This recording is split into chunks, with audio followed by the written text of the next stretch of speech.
Livro do profeta Daniel, capítulo 7. Era ministrado um estudo aos irmãos sobre o ancião de dias e a origem do tempo. Literatura base na sua apostila, página 95 ao 122. Capítulo 7 do livro do profeta Daniel, no seu versículo 9, 13 e 22. Daniel 7, 9 diz bem assim: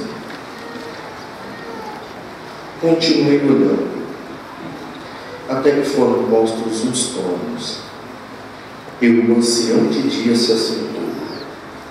Sua veste era branca como a neve, os cabelos da cabeça como a pura lã. O seu trono era chamas de fogo, e suas rodas eram fogo ardente. Evita a tua mão, ancião de dias.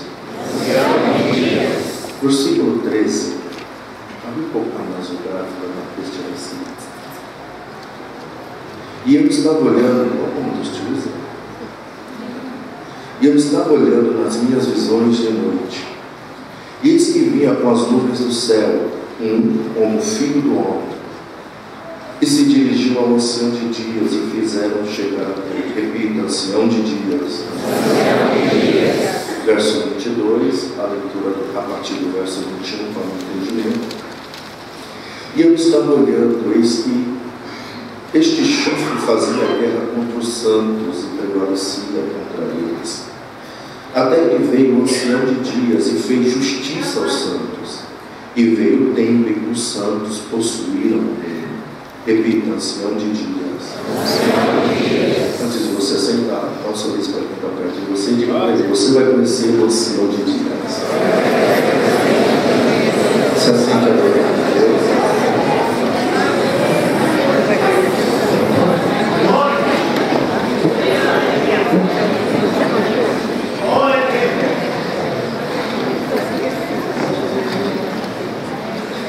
Meus irmãos, dobre a sua atenção. Você pode abrir o seu carro, tirar o fone, para poder apontar. Também abrir o seu bloco de notas, pegar a sua caneta. Mas não esqueça de abrir o seu coração. Eu estava orando e eu sei que uma escola bíblica ela requer toda uma atenção. E como eu sei que a Igreja Alpina ama a palavra, eu quero compartilhar este que é o tema do novo livro que vai sair. Já está sendo corrigido, já tempo será publicado, e terá o tema também que o Senhor de Dias é o.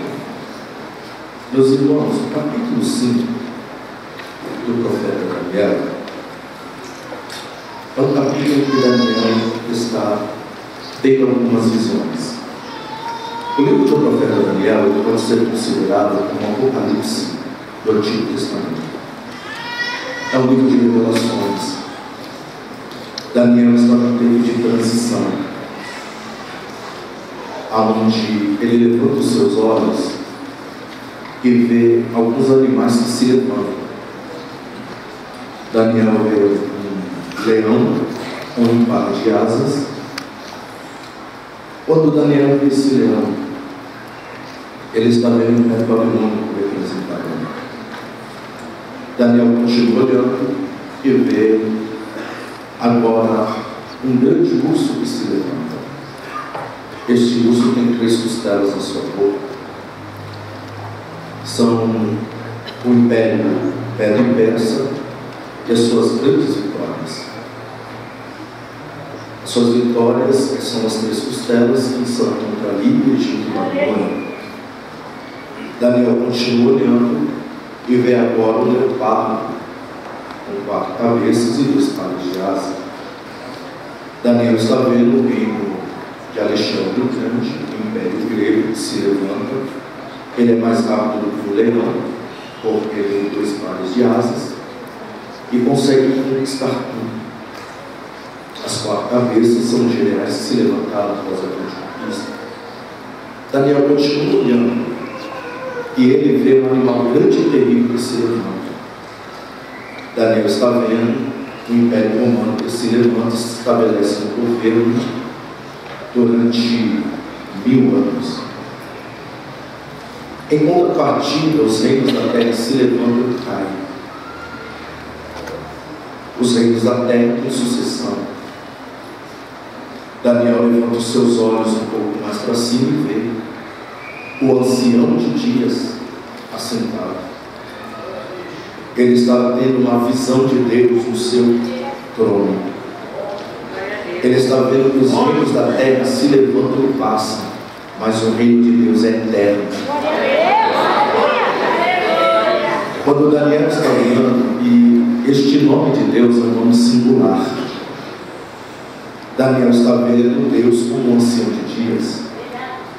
Na Bíblia há mais de 300 nomes e títulos de Deus.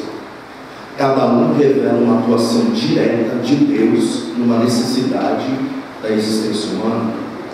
Toda vez que Deus se revelava ao humano, ao mortal, ele revelava um dos seus nomes, era para mostrar ao homem que Deus era tudo que o homem precisava. Quando Deus se revela a Abraão, no monte Moria, Deus se revela a ele como Jeová Jireh, o Deus da providência.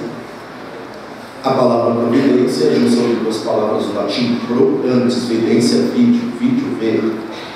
Então, o Deus que Abraão vai conhecer naquele cenário do sacrifício é o Deus da providência que vê antes.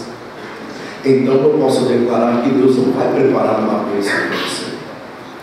Deus já preparou uma bênção para você. Porque Deus vê de antemão. Deus não vai preparar, Deus não preparou um cordeiro, Deus preparou um carneiro, já estava preparado, já estava lá. Então, Deus se apresenta a Abraão na sua necessidade como Deus da providência, o Deus que abre a porta antes de você precisar da porta, o Deus que traz socorro antes de você precisar de socorro. A verdade é que Deus se revela também a inúmeros homens da Bíblia, revelando o seu nome. Deus se revela a Gideão, quando Gideão diz que vai morrer, o Senhor exclama a ele dizendo: meu nome é Jeová Shalom, fique em paz, você não vai morrer. Todas as vezes que Deus se revela, é Deus se revelando para mostrar para o homem que ele pode saciar a sua necessidade em uma esfera da sua existência.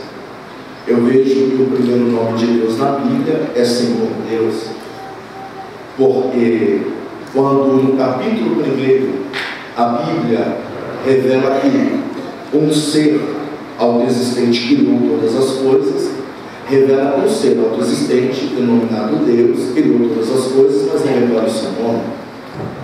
Capítulo 2, verso 4 de Gênesis vai revelar o nome de quem criou. O nome de quem criou é Senhor Deus. Porque além de ser Deus, Ele é Senhor, e além de ser Senhor, Ele também é Deus. E quando revela-se o nome de Deus, por que Deus é Senhor? Porque o primeiro nome de Deus é Senhor Deus na Bíblia. É porque como Deus, Ele criou todas as coisas. E como Senhor, Ele estava disposto a prover tudo para o homem. Então Deus proveu tudo para o homem no jardim.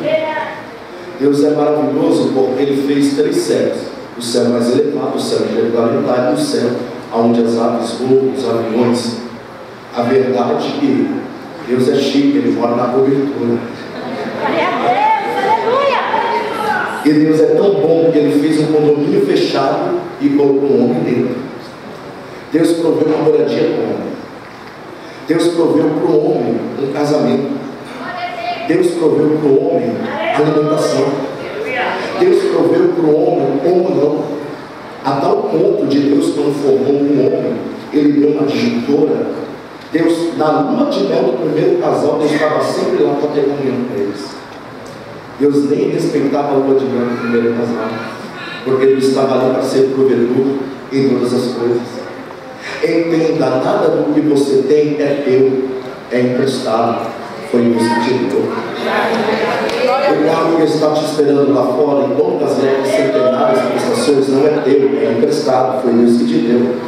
A casa que você mora, o seu programa, a minha casa, a minha dívida, ou minha casa, a minha vida, não é teu, é emprestado, foi Deus que te deu. Até os filhos que você tem não é teu, é emprestado, foi Deus que te deu, porque os filhos são herança do Senhor. Até o ar que você respira não é teu, é emprestado, foi Deus que te deu no jardim. Entenda, tudo que você tem não é teu, veio de Deus, então adora Ele.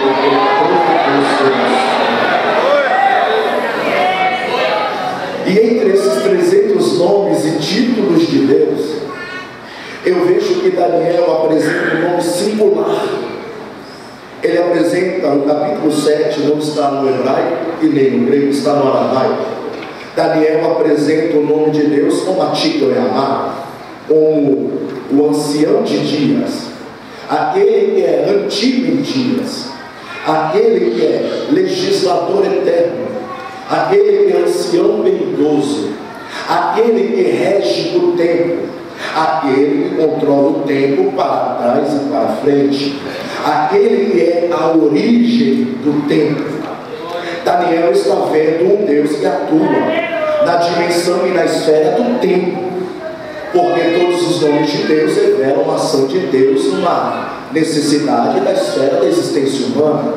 Daniel está vendo um nome de Deus, está vendo Deus na sua essência, em como criou os tempos, aquele que rege o tempo, porque o Senhor criou os tempos. Entenda algo, A.W. Tozer diz que se eu crer em Gênesis 1:1, o resto da Bíblia não será problema algum, porque Gênesis 1:1 vem dizendo: no princípio Deus criou os céus e a terra.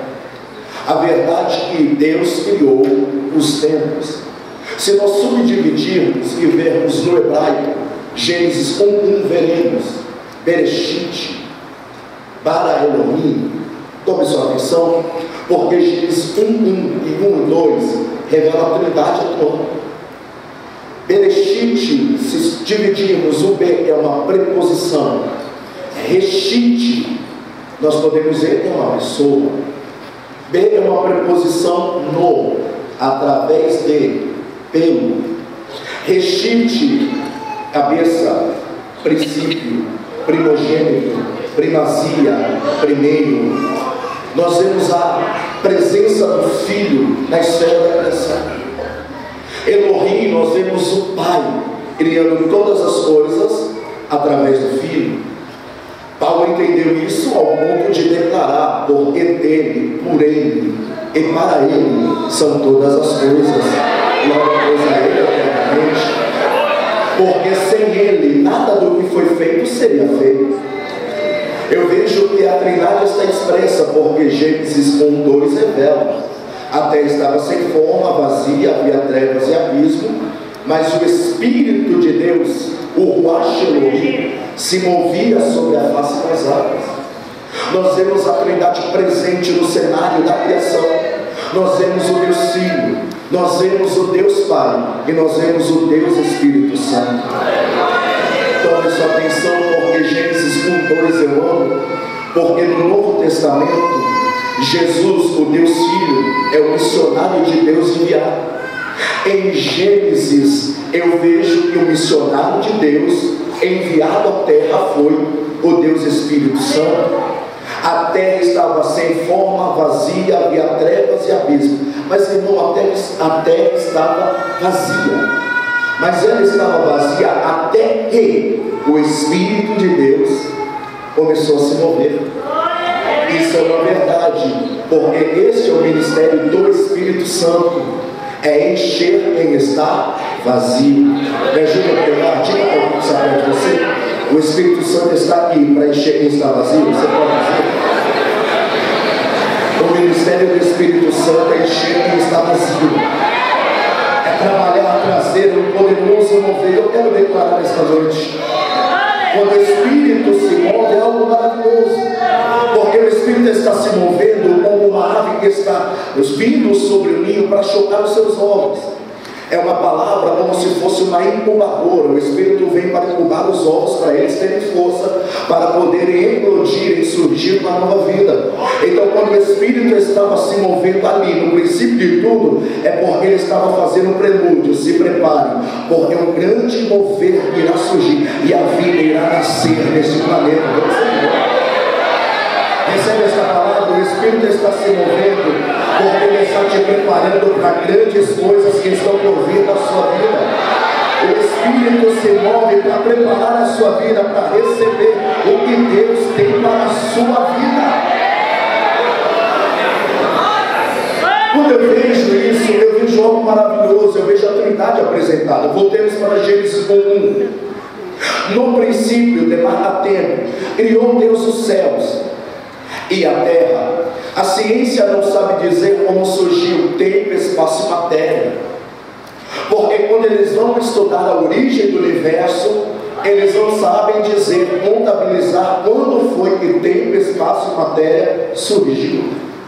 A metafísica não sabe dizer, é porque eles não leram Gênesis 1:1 e não vieram a Bíblia igual. No princípio, tempo, criou Deus os céus, espaço, e a terra, matéria. Foi Deus que criou tempo, espaço e matéria. A matriz criadora do universo foi o Deus Trino, porque tempo é dividido em três: passado, presente e futuro. O espaço é dividido em três: altura, profundidade e comprimento. A terra, matéria, é dividida em átomo. Átomo é dividido em três: nêutrons, prótons e elétrons. A matriz criadora do universo é o Deus Trino, oh glória, porque o nosso Deus criou todas as coisas. Entenda algo: o Deus que criou todas as coisas, porque Deus criou o tempo chamado eternidade para reger o mundo espiritual. Deus não é eterno porque ele habita na eternidade. Deus é eterno porque ele criou um tempo chamado eternidade e resolveu habitar nele. Isaías 57:15, a Bíblia vem dizer: assim diz o alto, o sublime, o santo, e habita a eternidade. Muita gente diz que a eternidade é a idade de Deus, mas deixa eu te falar uma coisa: a eternidade não é a idade de Deus. A eternidade é um tempo criado por Deus. A eternidade é sendo um tempo criado por Deus para reger o mundo espiritual. Os anjos são eternos a partir do momento em que eles foram criados. A verdade é que Deus é o único ser autoexistente que tem uma eternidade passada. Salmo 90, a Bíblia vem dizendo: de eternidade a eternidade tu és Deus. Salmo 103, verso 15, a Bíblia vem dizendo assim: as misericórdias do Senhor são de eternidade a eternidade.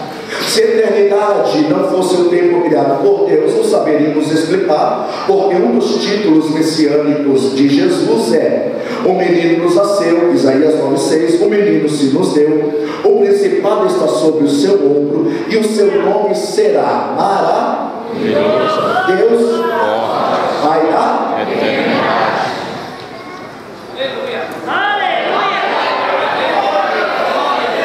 Eternidade é o tempo criado por Deus.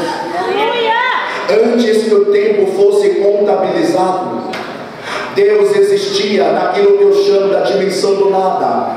O Deus Trino, autoexistente. Muita gente diz que Deus precisou criar o homem porque tinha uma lacuna no céu. Deus tinha uma necessidade, mas entenda: antes da criação, antes do antes, o eterno Deus, ele já se relacionava com a Trindade.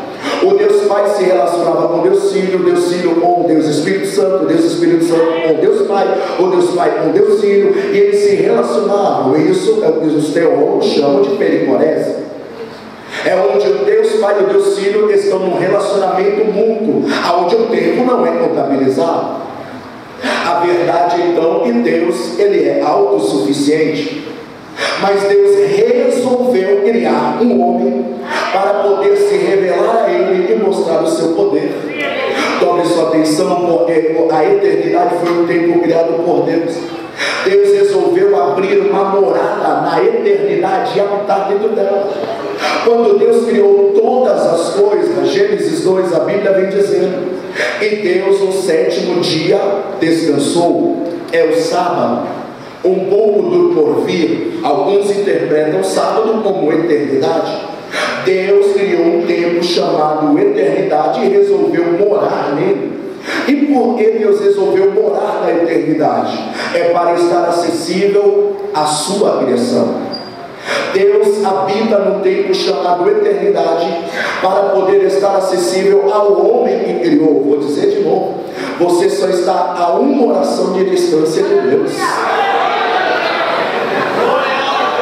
Quando o homem peca, ele perde a conexão com Deus, ele perde a rede de Wi-Fi celestial. E agora a oração, ela conecta, porque um dos originais de oração é conexão, é conectar.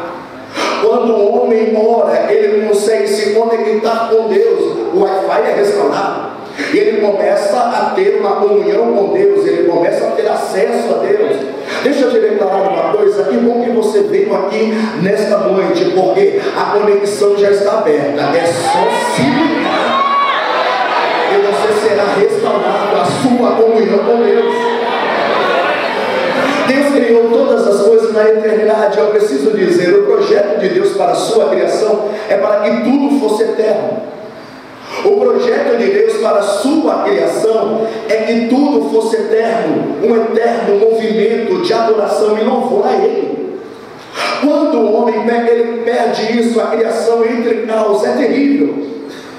Tudo agora é perecível, porque aquilo que era para ser eterno se torna mortal. O projeto original de Deus é que o homem fosse imortal, fosse eterno, para o adorar na eternidade. Quando o homem peca, acontece um problema muito sério, porque aquilo que era para ser eterno se torna finito. Aquilo que era para ter a sua essência eterna se tornou mortal. Deus criou o homem para um relacionamento eterno. O homem, pelo seu pecado, se torna mortal, e ele será imortalizado, ou do lado de Deus ou do lado da terra. Ele irá passar a sua eternidade do lado de Deus ou do lado do diabo e dos seus demônios. A questão é, quando Deus estabelece o homem e o homem peca, o projeto de Deus começa ali. O homem foi feito para interagir com o eterno, porque a sua essência é eterna. Quando Deus tornou o homem do pó da terra, estava uma massa corpórea ocupando espaço no universo, só ocupava espaço. Deus soprou nas suas narinas e o homem foi feito alma vivente, porque Deus queria alguém para se relacionar, Deus queria alguém para se revelar. Deus criou um tempo chamado Cronos e chamou a história para ser testemunha dos seus grandes feitos para o homem. Eu preciso declarar: Deus criou um tempo chamado Cronos e chamou a história para ser testemunha dos seus grandes feitos. E Deus, no tempo, o princípio de tudo, chamou a sabedoria e deu a ela o curso e ensinou a ela a ser quem ela é, a sabedoria. Porque mediante tudo que Deus criou para se relacionar. Quando o homem peca, acontece um problema muito sério. Ele agora se tornou mortal. Porém, o projeto de Deus foi inseri-lo agora no Cronos. Cronos é o tempo criado por Deus para reger a existência humana. Cronos, cronômetro, cronológico, cronometrado, onde tem milésimos de segundos, segundos, minutos, minutos, horas, horas, dias, dias, semanas, semanas, meses, meses, anos, anos, décadas, décadas, séculos, séculos, milênios. Deus criou agora este tempo chamado Cronos, e o homem está dentro dele. Entenda, o tempo é o senhor da razão. O tempo prova todas as coisas. O tempo prova quem ama e quem não ama, quem é amigo e quem é inimigo, quem é por ti e quem é contra ti. O tempo prova todas as coisas. Deus colocou o tempo como Senhor da razão. E nós estamos aqui para entender. Precisamos saber cronometrar, administrar o tempo para melhor servirmos ao Senhor nosso Deus. Deus criou um tempo chamado Cronos. Entenda, o tempo é dividido em ontem, hoje, amanhã, passado, presente e futuro. Algumas pessoas não sabem administrar este tempo Cronos, ao ponto que a preocupação com o passado se torna em depressão, a preocupação com o futuro se torna ansiedade. Porque o homem, ele sabe contabilizar o que passou, ele sabe ter a perspectiva para o futuro. 60% das pessoas, elas agora estão preocupadas e o seu pensamento está no passado. 35% estão olhando para o futuro. Apenas 5% estão olhando para o hoje. Na Bíblia, 355 vezes aparece a palavra hoje.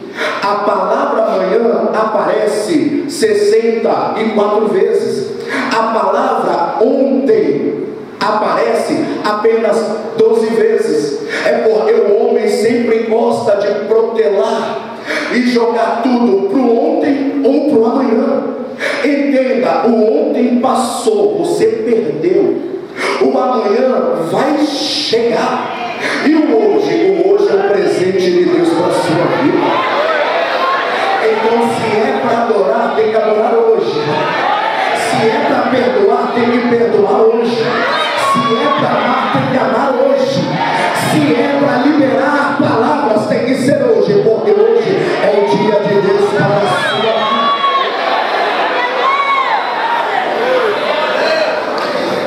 Quem vive no passado, ele não tem futuro.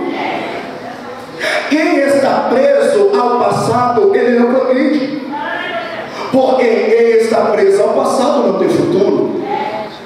Porque a pessoa que vive olhando para trás não sabe aonde vai chegar, porque o seu pensamento, a sua vida está presa ao passado. Se nós perguntarmos para José: José, o que você pode dizer desses anos no Egito? Ele poderia dizer o nome dos meus 2 filhos. Um é Manassés. Deus me fez esquecer de todo o meu trabalho, de toda a casa do meu pai. E o nome do segundo, Efraim. Deus me fez crescer na terra da minha visão. Para você crescer, você tem que esquecer o passado. Deixa eu interpretar, pega a mão de alguém com amor, carinho e respeito. Diga para ele: para você crescer, você tem que esquecer. Quando o seu coração não pode ser uma gaveta de mata, o seu ministério não pode ser um porão de rancor. Esquece o que passou. O que passou no passado era apenas um molde de Deus para te levar para o seu futuro.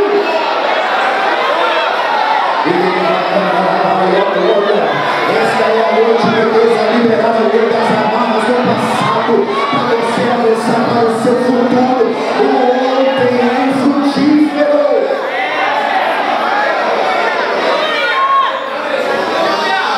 Tem pessoas que vivem presas ao passado e elas vivem numa depressão, elas vivem num vale de depressão, porque elas estão presas ao passado. Jesus, em Mateus 7, agora olha e diz sobre toda a religiosidade, e ele agora lança a palavra dizendo: nem todos que dizem Senhor, Senhor entrará no reino dos céus. Porque muitos dirão naquele dia: Senhor, em teu nome profetizamos, em teu nome curamos, em teu nome libertamos. E eu vos direi naquele dia: apartai-vos de mim, eu não vos conheço, vós que praticais a iniquidade. Entenda algo, Jesus está dizendo: nem todos que dizem Senhor, Senhor, eles são fervorosos. Nem todos que dizem Senhor, eles são ortodoxos. Em teu nome profetizamos, eles têm ministério profético.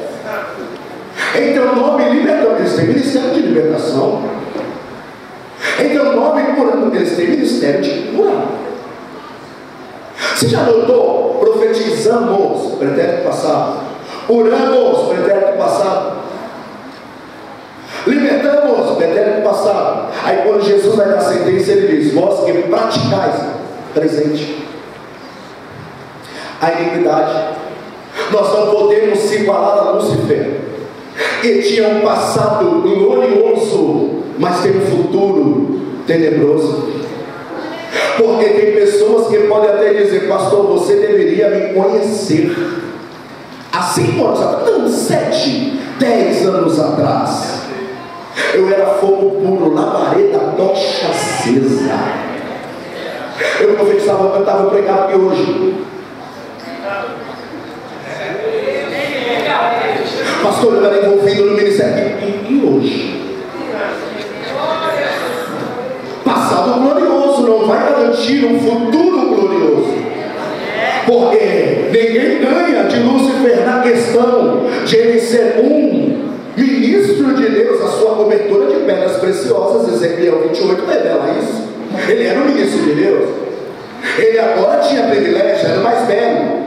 Ele era o que mais brilhava, mas agora tem um problema. O passado dele é de glória, mas o presente é de iniquidade, e o futuro é de juízo. Jesus está dando a sentença, alguém está trabalhando para ele, dizendo: vocês estão dizendo Senhor, Senhor, mas vocês estão praticando iniquidade, vocês estão exercendo o ministério, praticando iniquidade. Então não adianta ter um passado de glória e um presente de iniquidade.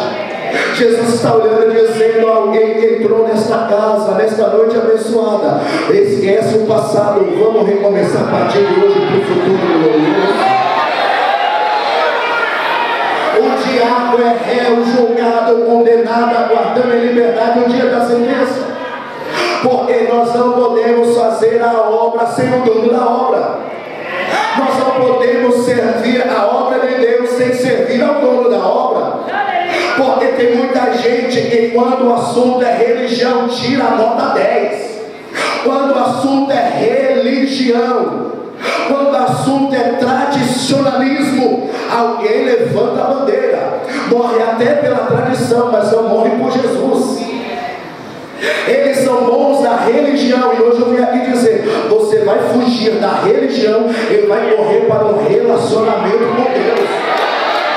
A religião mata, o relacionamento traz vida. A religião apedreja, mas o relacionamento levanta as mãos para o céu e diz: Senhor, perdoa eles, porque eles não sabem o que fazem.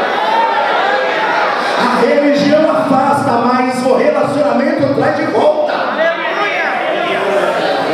Nós não precisamos de eventos maiores para acontecer um avivamento no Brasil. Nós precisamos de relacionamentos mais profundos.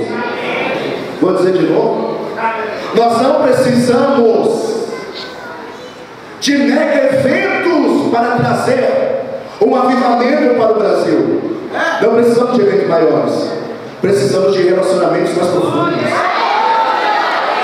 E tem gente que está dizendo: o avivamento no Brasil não adianta um avivamento, ele ser largo como o oceano e raso igual uma piscina de criança. O avivamento tem que ter profundidade, o relacionamento tem que ter profundidade.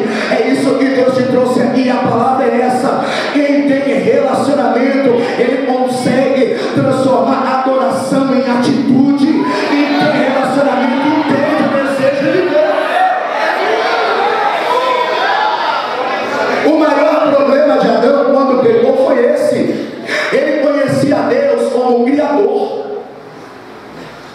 Quando ele pecou, ele morreu de Deus. Ele não tinha um relacionamento de Deus como Pai, ele tinha como Criador. Porque quando ele pega, ele corre de Deus. É isso que a religião faz: pecou, corra, suma, desapareça, seja o último a chegar e o primeiro a sair.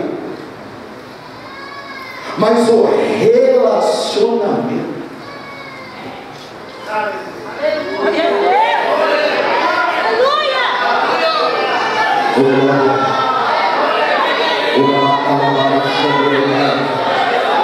o relacionamento te conecta. Vou dizer uma coisa: sabe por que Davi é um homem segundo o coração de Deus? Flávio José, num dos comentários antigos, antes de ser editado, Flávio José conta porque Davi é um homem segundo o coração de Deus. Porque quando Davi peca, os homens vêm para predejá-lo. Davi sai para fora do seu palácio e diz: eu sou o Senhor, perdoei Davi meu servo. O povo olha para Davi e diz: Davi, nós vamos te apedrejar. Davi lança um desafio dizendo: vocês sabem que quem entra diante da arca morre. Nadab e Abiú entrou diante da arca, filhos do sacerdote Arão morreram. Ofni e Finéias, por não honrarem a presença da arca e por profanarem o ministério, morreram na batalha. 250 homens apresentam incenso e morrem. Uzá põe a mão na arca e morreu.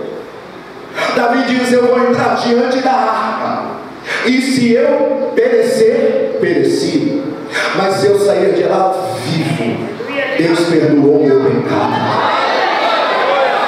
Vocês sabem que eu sou um sacerdote, uma vez por ano eu entrava diante da arca, espargia sangue nos dedos e jogava sobre o propiciatório a tampa de ouro, onde havia 2 querubins inclinados olhando para o centro, aonde a voz de Deus era ouvida ali no oráculo sagrado. Davi não tem sangue, mas ele tem lágrimas. Quando ele chega, ele se joga sobre a arca, começa a chorar e dizer: Deus, eu pequei contra ti, Deus, eu pequei contra ti. Ele não tem sacrifício, mas tem coração quebrantado. Oh, meu coração contrito, quebrantado, Senhor. Flávio José diz que os céus se abriram e a voz de Deus foi ouvida: este é um homem segundo o meu coração. E quem é um homem segundo o coração de Deus? É um homem que não corre de Deus, é um homem que corre para os braços de Deus, que corre para o relacionamento. Aproveite esta oportunidade. Hoje é dia de relação, é dia de comunhão. Levante a sua mão direita para a sua boca, é dia de relacionamento. Papai está na casa dizendo: eu estou aqui para receber o seu melhor, receber a sua adoração, receber o seu amor. Coração contrito, coração quebrantado.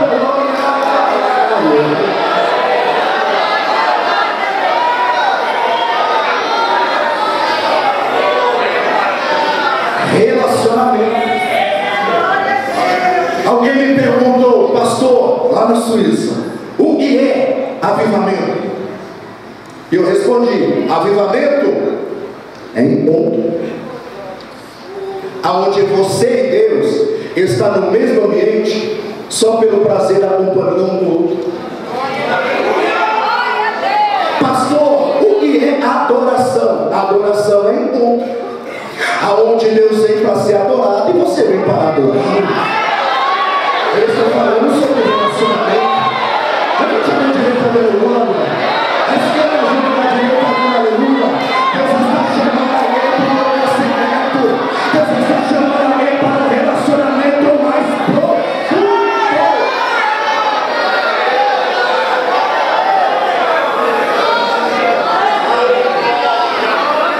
Eu estava meditando numa parábola de Lucas, eu amo o Evangelho. E Lucas vem dizer assim: um homem sábio edificou sua casa sobre a rocha e cavou bem fundo na rocha.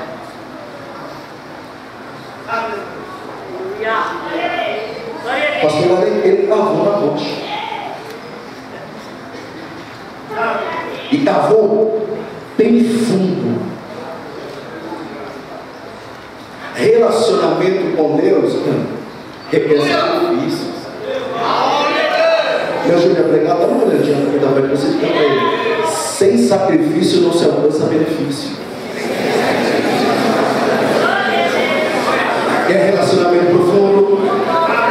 Tem que cavar fundo, tem que cavar na rocha. É sacrificante, mas tem um negócio: quanto mais fundo você desce, mais alto você sobe. Quanto mais profundo você vai, mais alto você sobe. Relacionamento é cavar na rocha. É dizer: eu vou profundo, eu vou cavar, vou me sacrificar. Eu estive na Inglaterra, terra da rainha, mas eu fui como filho do rei. Eu estive na casa de John Wesley.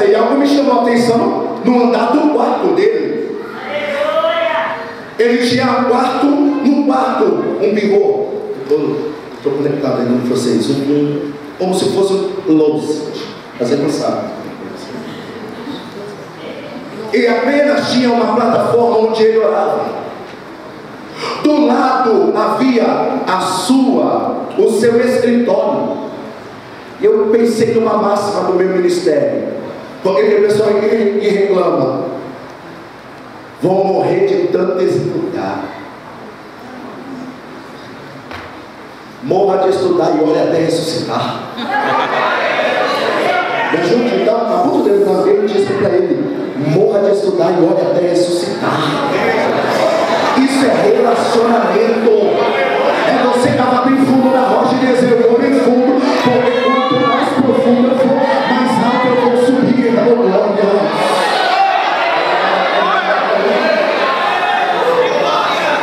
Relacionamento. O homem foi inserido no Cronos para ter relacionamento. A vida é uma sucessão sucessiva de sucessos e insucessos que se sucedem sem cessar. Perdeu o jeito, está tocando. A vida é uma sucessão de trocas. Você troca a infância pela adolescência, a adolescência pela fase adulta, a fase adulta pela velhice. A vida é uma sucessão de trocas. Você precisa aprender a remir o tempo. Tem gente que diz: eu não tenho tempo. Não, você tem tempo, você só tem prioridades.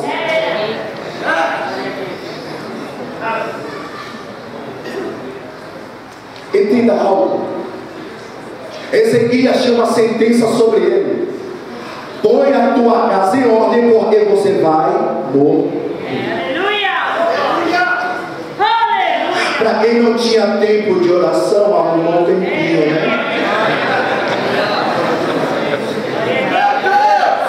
Virou para a parede e fez uma oração líquida.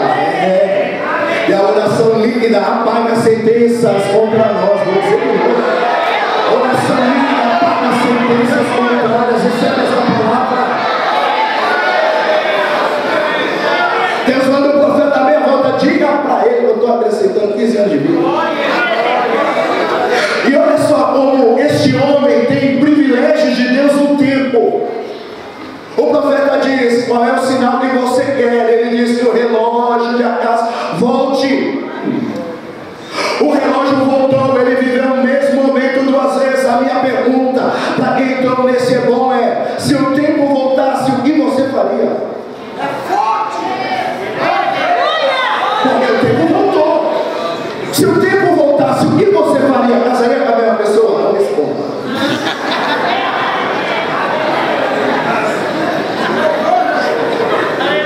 Se o tempo voltasse, você oraria mais. Se o tempo voltasse, você não entraria naquela porta. Se o tempo voltasse, você não pararia onde parou, conversou com quem conversou. E eu tenho uma notícia: o tempo não vai voltar. Vai ter um novo recomeço de Deus para a sua vida. Deus é só não recebe essa palavra. Vai ter um novo recomeço de Deus para a sua vida. Eu estou falando que Deus quer um tempo chamado Cronos para o homem administrá-lo. É interessante como as pessoas vão mudando ao redor do tempo. Eu não estou falando de aparência. Porque o tempo para todas as coisas. Os cabelos negros e lisos agora são o mar branco. Aquilo que era novo se tornou velho. Porque o tempo para todas as coisas. Eu estou falando de mudar com o decorrer do tempo. Pessoas já têm um problema, uma mão, começa a escrever. Porque o Império Babilônico, ele cortava a mão direita para contabilizar os nomes dos inimigos. Quando ele vê uma mão desencarnada, ele diz: é a justiça. Ele não aplaude a Deus com a mão, mas começa a aplaudir com os pés. Ele assim lá. Quem pode interpretar? Tem um homem no reino, ele tem o Espírito de Deus. Não tem coisa difícil para ele. Quem é ele? Você sabe? É forte, Deus. Aleluia. E o nome dele é Daniel. Chama. O rei pergunta: és tu aquele mesmo Daniel? Porque passaram 70 anos. O rei quer saber se ele ainda ora, se ele ainda jejua, se ele ainda tem visão de Deus, se ele ainda é assim com Deus. A minha pergunta para você: o tempo passou, não adianta ter 30, 70, 40, 90 anos de fé, se você mudou com o decorrer do tempo e deixou o seu quarto de oração, deixou a sua comunhão. Está na hora de declarar diante dos homens. Deus vai criar cenários para a igreja se expor e dizer: eu ainda tenho comunhão com Deus. Jesus ainda batiza nós com o Santo. Jesus ainda cura, Jesus ainda virá e nos arrebatará e nos levará. Você ainda é o mesmo. Talvez está confortando alguém, mas é bom dizer: você ainda é o mesmo. O tempo passou. Você ainda é o mesmo. Eu não estou falando de saudosismo na década, o carrinho do Fusquinha, porque as pessoas falam de saudosismo, mas eu não gosto de saudosismo. Porque a pessoa que fala: eu tinha um Fusca 66, vai para o carro dele, tem ar-condicionado hoje.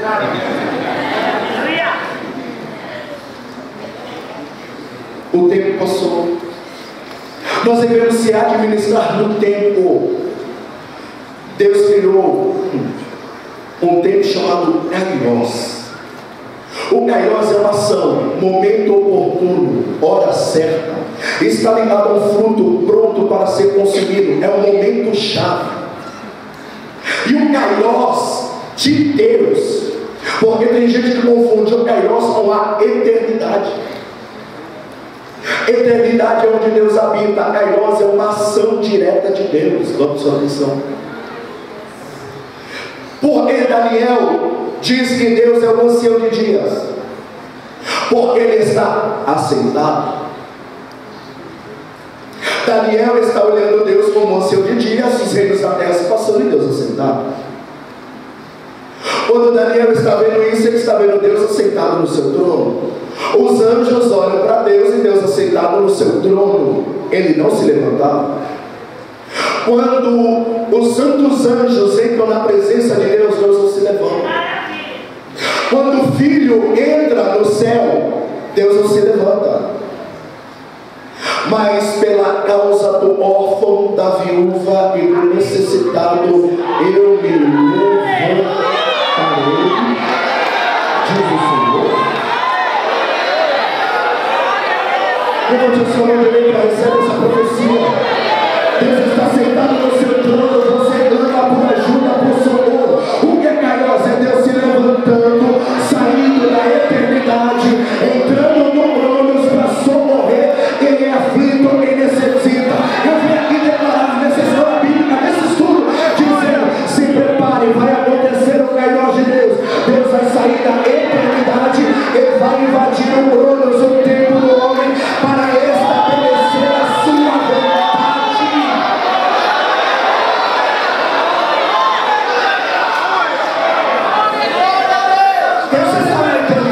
O homem está no Cronos. A ação de Deus e sair da eternidade e entrar no Cronos é o melhor, é a ação direta de Deus. É quando Deus invade o tempo.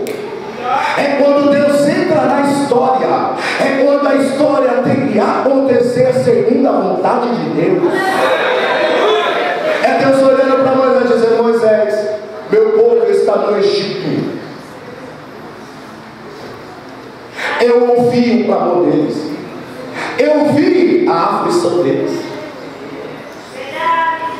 Mas o negócio, Moisés, eu desci para livrá-los. Isso é Kairos de Deus. É quando Deus olha e diz: agora eu vou quebrar o cativeiro do Egito. Eu vou trazer o meu povo para uma terra que manda leite e mel. Eu vou declarar sobre a sua vida o Kairos de Deus. Quando acontece, não tem algema, cadeado que possa impedir a invasão de Deus na história. Ele desce para libertar, ele desce para transformar, ele desce para salvar. Recebe essa palavra esta noite. Deus vai invadir a sua história, vai mudar o quadro. Deus vai invadir a sua história.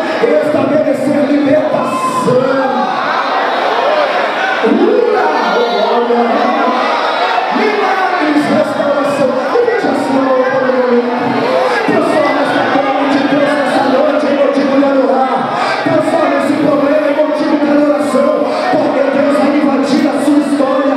A sua história não vai terminar como você está pensando, ou como o diabo determinou. A sua história vai terminar conforme a vontade soberana de Deus para a sua vida.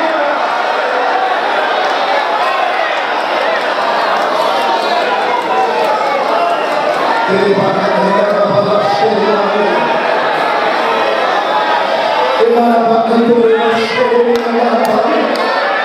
a inovação de Deus, você está aqui para produzir adoração e atitude. Então recebe essa palavra. Quando nós adoramos a Deus, o céu se move. Quando nós clamamos e pedimos, Senhor, ajuda, acontece o maior de Deus. Ele vem para entrar na história. Eu vou dizer uma coisa. Gálatas 4:4 diz: na plenitude dos tempos, Deus enviou o seu Filho Jesus, nascido de mulher sobre a lei. O Deus Filho invadiu a história. Você já viu no livro de história A.C? Eu pergunto e você responde. O que é A.C? D.C o que é? Ele dividiu a história. Aconteceu um Kairos de Deus. O Deus Filho entrou na história e dividiu o antes e o depois. É isso que vai acontecer na sua vida. Uma divisão na sua história. É isso que acontece quando Jesus nos salva. O antes e o depois, oh glória, somos restaurados. Nós entramos no tempo através do nascimento. É interessante, todo mundo quer ir para o céu, mas ninguém quer morrer para chegar lá. Você não pediu para nascer e implora para não morrer. Eu sinto a graça de Deus. A invasão de Deus nos por isso ele invadiu a história para quebrar todas as algemas de Satanás. Para isso o Filho de Deus se manifestou para desfazer todas as obras do diabo. Como Deus ungiu a Jesus de Nazaré com o Espírito Santo e poder, como andou fazendo bem, libertando todos os oprimidos do diabo, porque Deus era com ele. E eu encerro aqui dizendo sobre o tempo chamado oportunidade. É quando o crono se ajunta com a eternidade e abre uma lacuna no tempo chamado oportunidade. É quando Deus cede a alguém oportunidades. É quando o céu se move e o holofote de Deus alcança a vida de uma pessoa dizendo: esta é sua oportunidade. Este é o seu momento. E você possa dizer: Deus, eu estou disponível neste tempo para cumprir a sua vontade. Oh glória a Deus. Dizer: Deus, o Senhor me deu o privilégio de nascer, então eu quero fazer a tua obra neste tempo. Eu levanto a sua mão a adorar a Deus neste tempo. Servir ao Senhor nesta geração. Ser uma bênção aonde for. Oh, levante a sua mão mais alta. Aproveite esta oportunidade. Deus está abrindo oportunidades para alguém esta noite, para esta pessoa viver o novo de Deus. Deus está dando oportunidades aqui para você viver na glória da segunda casa sobre a sua vida. Deus está dando oportunidades para restaurar a sua comunhão. É noite de oportunidades.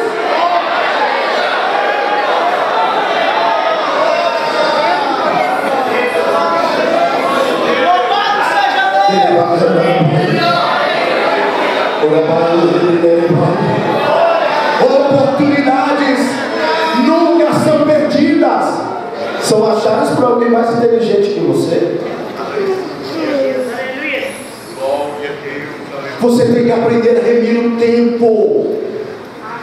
Deus dá oportunidade até para os pequenos, para eles não reclamarem dos grandes. Saúl, você vai ser o primeiro rei. Minha tribo é menor, não tem problema. Sou menor, não tem problema. Eu dou oportunidade para o menor. O que você vai fazer com essa oportunidade que vai definir se você terá uma vida vitoriosa ou não. Mata os amalequitas. Não matou. E o interessante é que uma amalequita fez a transição do reino. Levou a Davi o bracelete e a coroa real. Glória a Deus, aleluia. Aquilo que você não cumpre como vontade de Deus no tempo pode te destruir o seu futuro. Aquilo que você não destrói poderá te destruir. Aquilo que você não vence poderá te vencer. Deus te trouxe aqui para dizer: este é um tempo de oportunidades. Pega uma mão de alguém, dá uma perda de atenção e diz: é tempo de oportunidade.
Uma adoração entre quatro paredes. A sua vida vai ser uma